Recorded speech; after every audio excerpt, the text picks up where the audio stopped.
warahmatullahi wabarakatuh. Perkenalkan, kami dari kelompok 4 KGDK 2 Departemen Ilmu Keperawatan Universitas Diponegoro.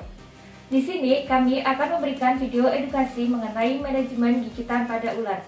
Manajemen gigitan ular yaitu penata laksanaan pada korban yang terkena gigitan ular yang bertujuan untuk mengurangi atau menghentikan pergerakan bisa pada tubuh korban. Nah, apabila kasus ini tidak ditangani, maka akan menimbulkan beberapa gejala yang timbul dan juga membahayakan. Gejala tersebut meliputi kematian pada jaringan, kemudian perdarahan, kematian pada organ, bahkan dapat menyebabkan kematian. Oleh karena itu, tujuan dari pembuatan video ini yaitu untuk memberikan edukasi dan juga untuk memberikan suatu pedoman dalam melaksanakan penanganan pada korban yang terkena gigitan ular, terutama pada ular yang berbisa. Kemudian, ada beberapa karakteristik orang yang terkena gigitan ular. Yang pertama, yaitu adanya tanda taring 2 di luka korban. Yang kedua, yaitu terdapat nyeri yang sangat hebat di bekas gigitan ular. Yang ketiga, yaitu denyut jantung pasien ini atau denyut jantung korban ini meningkat. Yang keempat, yaitu terjadi perdarahan di sekitar area gigitan ular. Yang kelima, yaitu si korban ini akan berkeringat banyak. Yang keenam, yaitu memar di area dekat bekas gigitan ular. Yang ketujuh, yaitu adanya infeksi lokal, abses, dan juga nekrosis jaringan. Sebelum melakukan penanganan pada korban yang terkena gigitan ular, terlebih dahulu kita harus memahami jenis-jenis ular yang biasa menyerang manusia. Yang pertama yaitu ada ular yang tidak berbisa. Ular tidak berbisa ini memiliki beberapa ciri-ciri seperti kepala berbentuk bundar, umumnya memiliki gigi taring, bagian bawah ekor terdapat sisik yang terbagi, kemudian umumnya gerakannya lincah dan juga ketika menyerang manusia ini biasanya melilit. Yang kedua ada ciri ular yang berbisa. Ciri ular yang berbisa ini meliputi yang pertama, kepala biasanya berbentuk segitiga. Yang kedua, ada lubang terbuka dekat nostril. Yang ketiga, bagian bawah ekor terdapat sisik tidak terbagi. Yang keempat, memiliki gigi taring. Yang kelima, umumnya pergerakan lambat kecuali jenis ular yang sangat berbisa seperti kobra. Yang keenam, yaitu mengeluarkan suara. Apabila seseorang terkena gigitan pada ular yang berbisa, maka dapat menyebabkan beberapa racun masuk ke dalam bagian tubuh, bahkan dapat mengakibatkan kematian. Nah, biasanya apabila masuk ke dalam tubuh, ini bisa atau racun dapat menyerang beberapa organ. Yang pertama yaitu kardiotoksin. Nah, toksin ini biasanya menyerang pada bagian jantung. Yang kedua ada hemotoksin. Nah, hemotoksin ini biasanya dapat terjadi perdarahan pada bekas pugutan, gusi, epitasis, mata, hematemesis, dan juga malena. Yang ketiga ini ada neurotoksin. Nah, toksin ini biasanya menyerang pada area persyarafan. Kemudian selanjutnya, nekrotoksin atau kematian jaringan lokal, efek dari miotoksin dan sitotoksin. Kemudian terakhir yaitu neprotoksin. Nah, neprotoksin ini biasanya toksin yang dapat menjadikan glomerulonefritis dan juga nefritis interstisial. Beberapa hal yang harus dilaksanakan ketika korban telah terkena gigitan ular. Nah, yang pertama ini harus membersihkan luka bekas gigitan ular dan juga apabila ada gigi ular yang menancap, maka harus dicabut dengan menggunakan pinset. Yang kedua yaitu kita dapat melakukan pencegahan terhadap bisa atau racun dengan berbagai cara. Cara yang pertama yaitu melakukan imobilisasi pada bagian yang terkena gigitan ular supaya area yang terkena gigitan ini tidak terjadi kontraksi. Yang kedua yaitu memasang bidai dan juga perban elastis. Yang ketiga yaitu melakukan rujukan ke pusat pelayanan kesehatan dengan segera supaya mendapatkan penanganan lanjutan.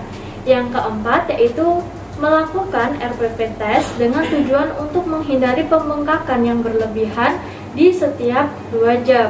Sesaat setelah terjadi gigitan pada ular, terdapat beberapa hal yang tidak boleh dilakukan. Nah, yang pertama yaitu insisi pada tempat terkena gigitan. Yang kedua yaitu menghisap darah pada tempat gigitan. Yang ketiga yaitu pemasangan tourniquet.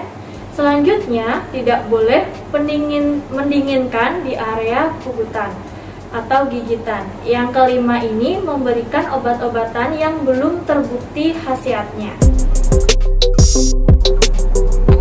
Pada suatu hari, ada 4 orang remaja yang bernama Putri, Rizka, Farhan, dan Aida sedang mendaki gunung.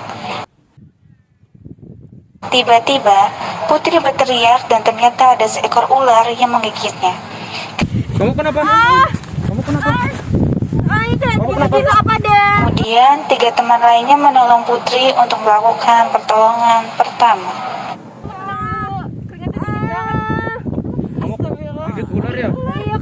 Pertolongan pertama tidak lupa untuk melakukan 3A, yaitu aman korban, aman penolong, dan juga aman lingkungan. Kemudian, salah satu penolong mencari sesuatu benda yang bisa membantu pertolongan pada gigitan ular tersebut, dan 2 penolong lainnya mencari bantuan. Oke, bentar. Selamat pagi Bapak, di sini di pos 1 pendakian ada teman saya terkena gigitan ular, mohon untuk dikirimkan bantuan dan segera ya Bapak. Baik, terima kasih Bapak. Mana ya papan ya? Oh, ini ada papan.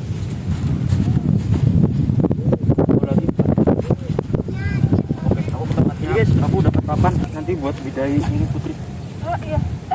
Coba tolong ambilin kerudung di tas aku buat nutup bidai. Kamu tenang ya, Bud. Jangan banyak gerak biar jatuhnya enggak itu. Imobilisasi dengan pembedaian ini dilakukan agar tidak terjadi kontraksi otot. Kemudian tetap pertimbangkan pressure immobilization pada gigitan ular, serta hindari gangguan terhadap luka gigitan.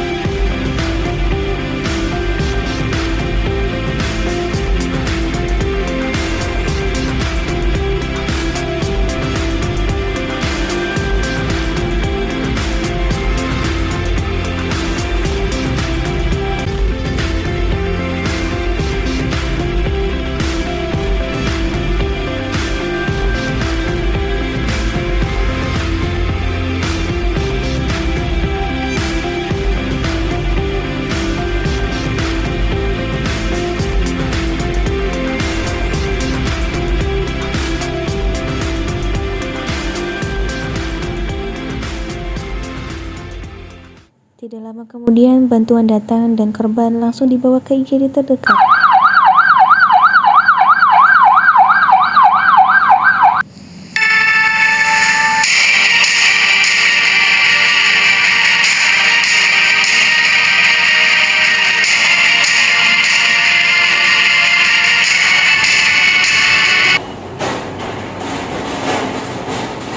Di sini dengan rekannya tadi dari Mbak Putri.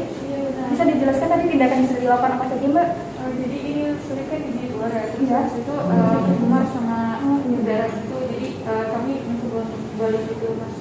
Baik, kalau gitu akan kami lakukan tindakan pembedaian dan juga untuk memastikan hatinya tidak menyebar ke seluruh tubuh ya Mbak ya. Mbak bisa silakan untuk ditunggu ke di luar dulu ya. Baik. Selanjutnya kita lakukan tindakan ya guys ya.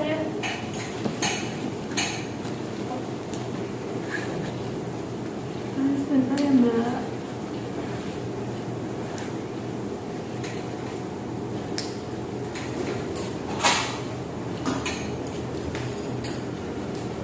Mbaknya permisi ya, ditahan dulu. Oh iya. Mbaknya tarik nafas terlebih dahulu ya, perlahan. Permisi Mbak, silakan bersih Mbak. Iya. Mbaknya tarik nafas ya. Ditahan dulu Mbak, rasa sakitnya sebentar.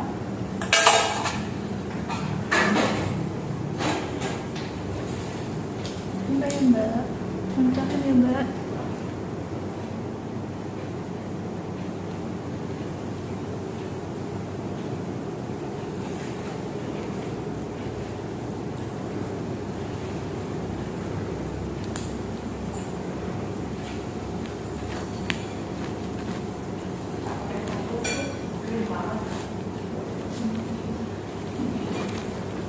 Ini langsung ini udah.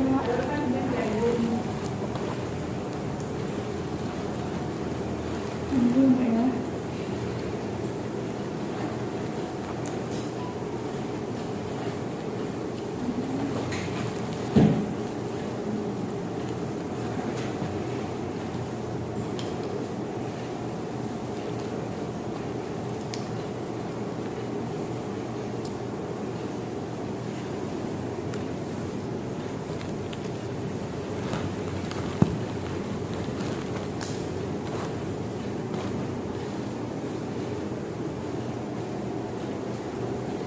Sudah kita langsung masukkan pembidayaan ya Mas ya.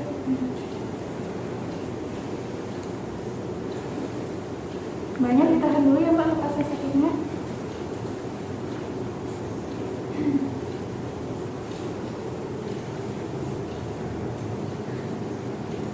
Ini Mbak sebentar.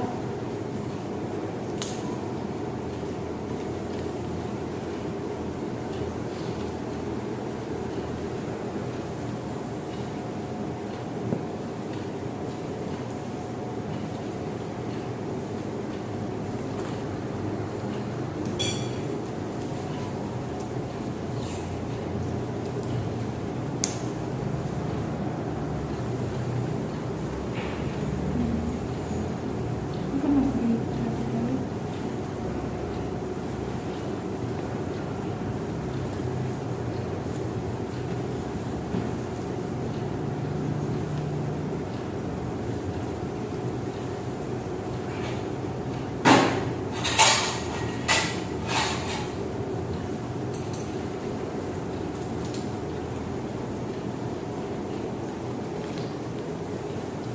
Jadi untuk selanjutnya kita lakukan penandaan untuk cara pembengkakan.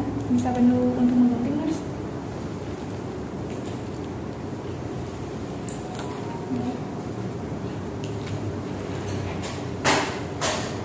Lagi sekitar sini. Mas bisa dibantu untuk menandai waktunya secara pukul 12. Saya tandai ya Nur. Iya, baik. Nanti secara berkala 2 jam kita lakukan pemeriksaan kembali ya. Baik Nur.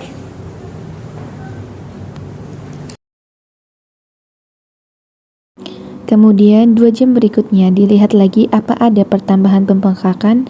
Jika ada, ditandai dengan plester kembali dan tulis jamnya.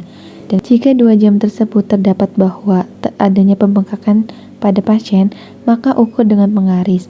Dan jika pembengkakan itu bertambah 2 kali lipat, maka pasien ditandai dengan gejala sistemik. Perawatan tindakannya, pertolongan pertama pada penanganan gigitan ular sudah selesai. Terus selanjutnya nanti kita akan pamit, nanti akan ada dokter yang datang ke sini untuk memeriksa lebih lanjut. Nggak apa-apa Mbaknya, tenang aja ya, ini sudah dilakukan tindakan yang benar tadi oleh temannya. Insya Allah nanti tidak ada gangguan atau bahaya apapun. Mbaknya namanya tenang dulu ya, nggak usah terlalu banyak berpikiran yang negatif. Nanti kalau misalnya Mbak merasakan ada sakit atau seperti apa membutuhkan bantuan, bisa manggil perawat dengan rekan yang ada di sebelah tempat tidur. Jadi kalau gitu kami pamit ya Mbak ya. Terima kasih. Assalamualaikum.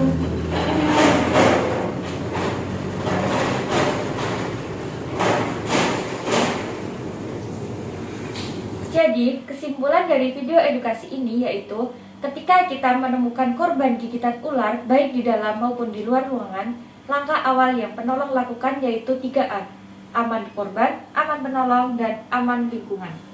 Selanjutnya, penolong melakukan pembalutan di daerah yang tidak terkena gigitan ular, atau tepatnya di atas dari area gigitan ular untuk menghindari penyebaran bisa ular. Kemudian, lakukan pembedaian di sekitar area gigitan ular menggunakan kardus atau papan. Pada kondisi tersebut, jangan lupa penolong untuk meminta bantuan dan membawa korban pada pelayanan kesehatan terdekat.